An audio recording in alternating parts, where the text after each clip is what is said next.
ข้าพเจ้าชื่อเท้าหงเออผู้คะแนนศาสตร์ปี4วันนี้ข้าพเจ้าจะมานำพาแก้บทฝึกหัดข้อ1วิชาแสงและคานอกเอาไปเบิ่งคำถามนำกันเลยคำถามที่เพิ่นให้มาแม่นเสาอันหนึ่งสูง 3.5 เมตร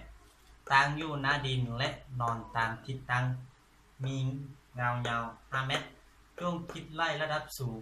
คิดเป็นองศาของตะเวนโดยเทียบไส้หน้าดินถ้าเสาดังกล่าวสูงเพชรและตะเวนอยู่ระดับอัลฟาโดยเทียบไส้หน้าฟ้าเงาของมันจะยาวเท่าใดเอาไปแก้นำกันเลย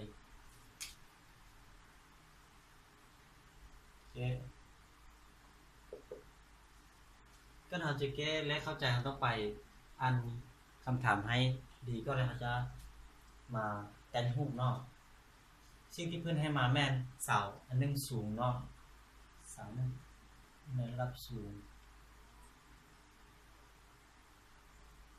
จับพื้นดินเนาะแม่น 3.5 เมตรเนาะ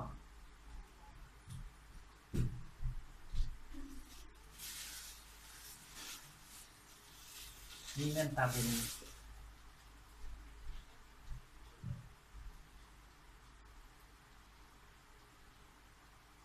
นี่แม่นเงาของมันเนาะเงาของเสาซึ่งเขาให้มาแม่นเงาของเสาจะเท่ากับ5 เมตร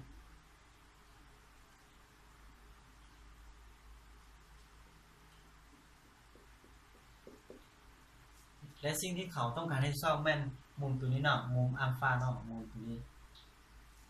อยู่ในระดับมุมอัลฟาแล้วก็สิ่งที่เขาต้องการซอกแม่นตัวนี้อันนี้เนาะแม่นอีกเท่ากับเท่าไหร่เนาะแล้วก็อัลฟาเท่ากับเท่าไหร่เนาะฉะนั้นเราจะไปซ่อมนำกันเราจะแก้ซ่อมอัลฟาโดยใช้หลักเกณฑ์ตำราไตโมมิติเนาะตำราไตโมมิติหลักเกณฑ์ไตโมมิติซึ่งอัลฟาเนาะเท่ากับจะได้แม่นต่างอัลฟาเท่ากับข้างโครงหน้าส่วนในข้างโครงหน้าแม่นเฮดเนาะและข้างโครงสร้างแม่น L แทนค่าไซแม่น 3.5 หาร 5ตั้งอัลฟาเท่ากับ 3.5 หาร 5ได้ประมาณ 0.7 เนาะ 0.7 เราจะได้อัลฟาอยู่35 องศาเราจะซอกได้ค่าของอัลฟาแล้วต่อไปเราจะไปซอกค่าของอีกเนาะซึ่งค่าของอีกนี่แม่นมุมทราบเนาะนี่เอาว่าแม่นมุมทราบฉะนั้นเราจะอิงใส่หลักเกณฑ์ของพีทาโกรัสมาช่วยเนาะซึ่งอีกกำลัง2ข้างโครงสร้างกำลัง2เท่ากับข้างโครงหน้ากำลัง2บวกให้ข้างติดแค่กำลัง2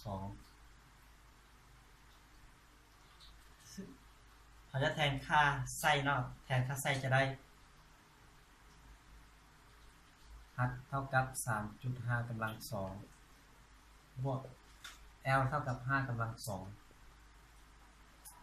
3.5 กำลัง2ได้แม่น 12.25 เนาะกำลังบวก5กำลัง2ได้25